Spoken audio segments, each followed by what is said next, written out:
Haribo. Nous connaissons tous la marque et ses produits. Haribo est, en quelque sorte, le leader du marché dans le secteur de la confiserie lorsqu'il s'agit de bonbons gélifiés. La marque incarne en réalité un monde parfait et joyeux, et quelque chose qui est simplement censé apporter de la joie à tout le monde. Mais ce que vous ne saviez peut-être pas, c'est que l'univers qui se cache derrière la marque Haribo est en fait assez sombre, car l'histoire de Haribo est aussi une histoire de jeu de pouvoir sournois, de décisions impitoyables et d'un passé qui a un jour mis en grave danger l'avenir même de l'entreprise. Et peut-être que l'aspect le plus inhabituel de toute cette histoire, c'est que les débuts de Haribo étaient en réalité totalement inoffensifs et presque harmonieux.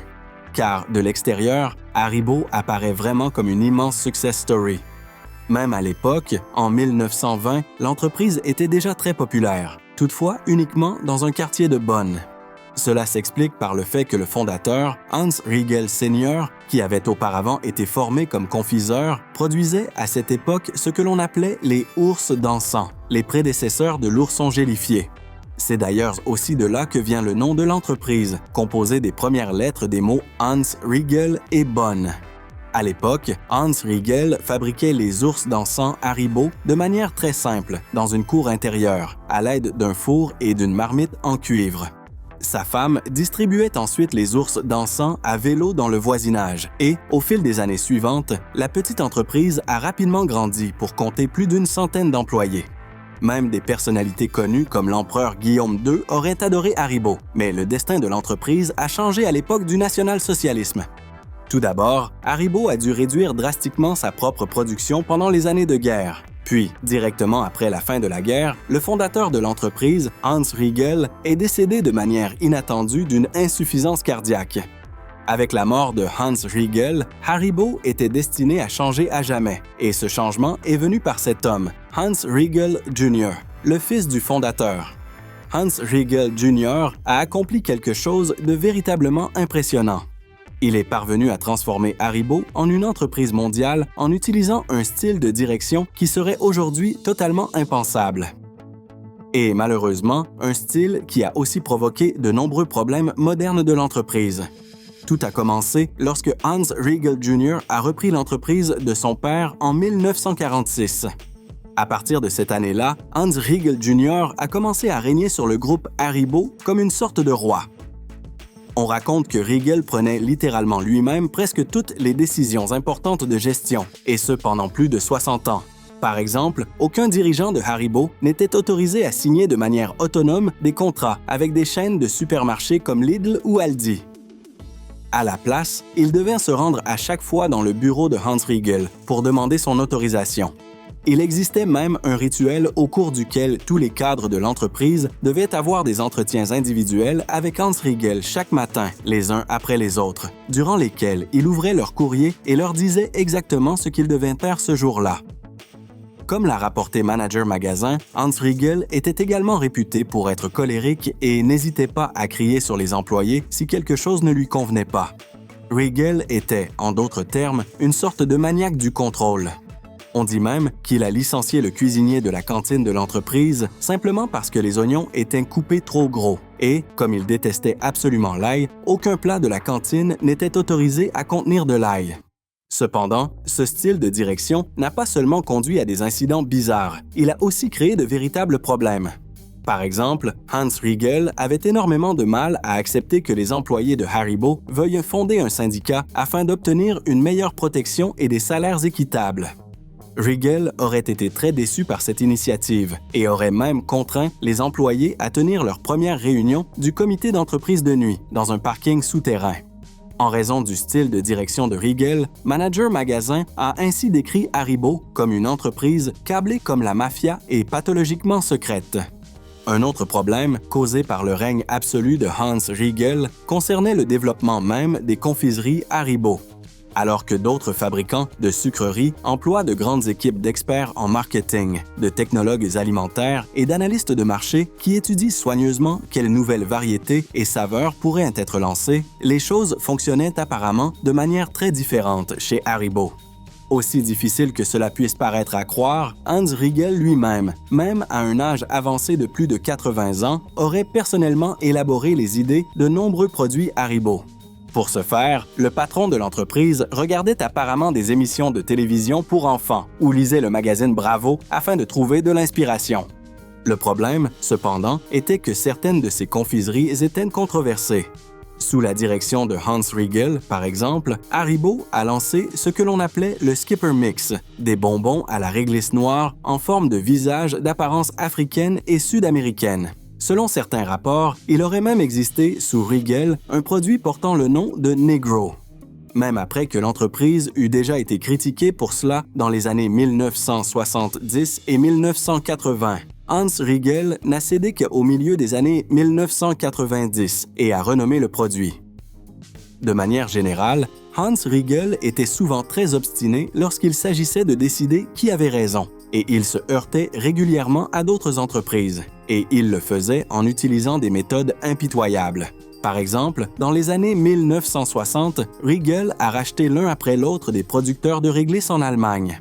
Haribo aurait acquis plus de 10 entreprises de réglisse, uniquement pour en fermer la plupart par la suite, afin qu'elles ne lui fassent pas concurrence et que Haribo puisse rester le seul maître du marché. Sur le plan juridique en particulier, Riegel et son entreprise ont mené de rudes batailles contre d'autres concurrents. Il a tenté par tous les moyens d'empêcher toute marque de vendre des confiseries en forme d'ours et a même poursuivi Lindt en justice à propos d'un ours en chocolat parce qu'il ressemblait à l'ourson d'or en raison de son emballage en papier doré. Haribo s'est également montré inflexible lorsqu'il s'agissait du lien de l'entreprise avec le national-socialisme. Une entreprise que Haribo a rachetée après la guerre employait apparemment des travailleurs forcés pendant le Troisième Reich, qui ont donc indirectement contribué au succès de Haribo. Lorsque des responsables politiques ont appelé Hans Riegel à verser au moins une indemnisation, Haribo a simplement répondu que cela ne la concernait pas. Le geste le plus controversé de Hans Riegel concerne cependant sa succession et la manière dont l'entreprise est dirigée aujourd'hui. En effet, avant sa mort, le patron de l'entreprise s'est brouillé avec sa propre famille. Hans Riegel n'avait pas d'enfants, mais son frère Paul, qui travaillait comme ingénieur chez Haribo et détenait 50% des parts de l'entreprise, avait 4 enfants. Pour Paul, il était clair que son fils Hans-Jürgen dirigerait un jour l'entreprise.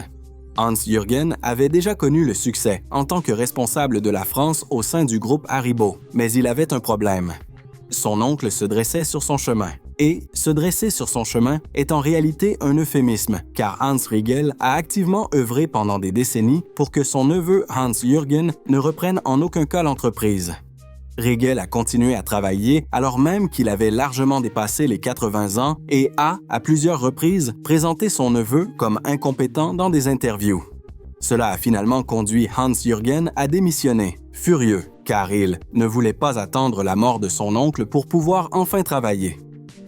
En 2013, Hans Riegel est finalement décédé à l'âge de 90 ans et Haribo a non seulement perdu sa figure centrale, mais il n'y avait pas non plus de successeur réellement capable de combler cet immense vide. En raison du style de direction obstiné de Riegel, l'entreprise s'est soudainement retrouvée confrontée à toute une série de problèmes. Haribo était techniquement complètement dépassé en interne, car il n'existait pratiquement aucune structure de contrôle comme on en trouve dans d'autres entreprises, et de nombreux dirigeants ne savaient plus quelle direction l'entreprise devait prendre sans Riegel. Mais ce n'était pas tout. Quelques années plus tard, toute une série de scandales ont éclaté, révélant une vérité choquante. Le produit en apparence innocent de l'ourson d'or, ainsi que de nombreux autres bonbons Haribo, avaient été fabriqués dans des conditions effroyables. Cela concerne plus précisément les 2 ingrédients principaux, la gélatine et la cire de carnauba. La cire de carnauba, l'ingrédient qui donne leur brillance aux oursons d'or et les empêche de coller entre eux, était récoltée par des travailleurs brésiliens dans de grandes plantations du nord-est de ce pays d'Amérique du Sud. Comme l'ont révélé des journalistes de l'ARD, les conditions de travail dans ces plantations étaient catastrophiques. Les ouvriers devaient risquer leur vie sans vêtements de protection en grimpant sur des palmiers pouvant atteindre 12 mètres de hauteur. Et, plus choquant encore, selon le reportage de l'ARD, des enfants auraient également travaillé dans ces plantations. C'est précisément cette cire qui était ensuite utilisée dans la production des confiseries Haribo. Et en ce qui concerne la gélatine, l'autre ingrédient très important des bonbons, la situation était presque encore pire. La gélatine est obtenue à partir de peau de porc, un sous-produit de la production de viande. Haribo se fournissait auprès de l'entreprise allemande Westfleisch, qui élevait de manière avérée des porcs dans des conditions cruelles.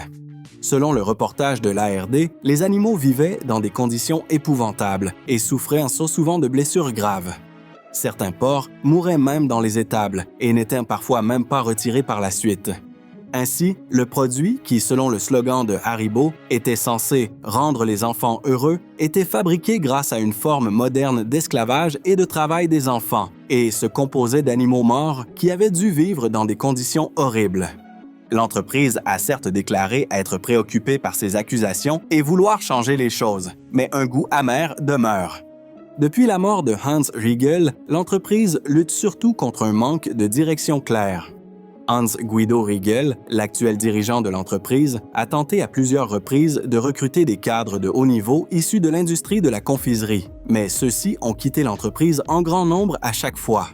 Au sein même des effectifs, selon Der Spiegel, de nombreux employés regrettent depuis la mort de Riegel l'ancienne direction de leur patron et envisagent de quitter l'entreprise. Et peut-être que la plus grande menace pour Haribo réside dans l'évolution du monde lui-même, car les concurrents ne dorment pas.